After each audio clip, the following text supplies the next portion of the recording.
అమరావతిలో scene reverse అయిందన్నారు మాజీ మంత్రి కారుమూరి. మరో 40,000 ఎకరాలు ల్యాండ్ పూలింగ్ చేస్తామనడంతో అక్కడి రైతులు ఎదురు తిరుగుతున్నారని చెప్పారు.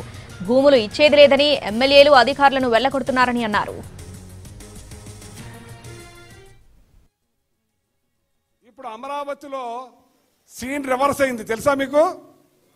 అమరావతిలో ఇప్పుడు బాగా పాదయాత్ర చేసిన వాళ్ళకి అందరికీ కాలింది. ఇప్పుడు వీళ్ళ దగ్గర 35,000 40,000 ఎకరాలు తీసుకుని వీళ్ళకి ఒక గజం కూడా భూమి ఇవ్వకుండా ఈయన భూములు మాత్రం తాకట్టు పెట్టేస్తున్నాడు.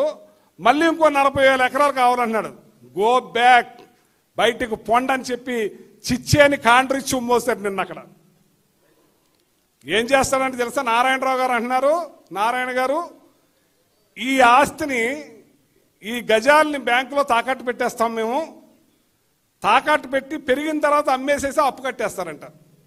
ఎవడాస్తుంది? మీ ఆస్తా? అమరావతి విషయంలో 50 ఏళ్ల ప్రణాళికతో ముందుకు వెళ్తున్నామన్నారు మంత్రి నారాయణ.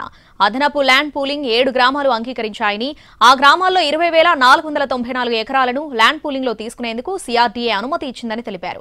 గతంలో తీసుకున్న 34,000 ఎకరాల భూమి విలువ పెరగాలంటే ఎకనామిక్ యాక్టివిటీ పెరగాలన్నారు. కొత్త పరిశ్రమలు రావాలంటే ఎయిర్పోర్ట్ ఉండాలన్నారు.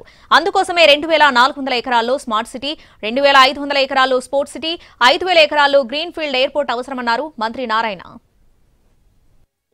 100 సంవత్సరాలు, 50 సంవత్సరాలు, 20 సంవత్సరాలను దృష్టిలో పెట్టుకుని ఏదైనా ఆలోచిస్తారు.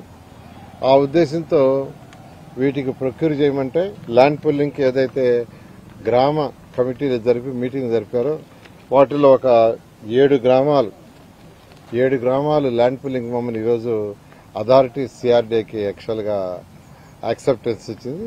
అది సుమారుగా 20,494.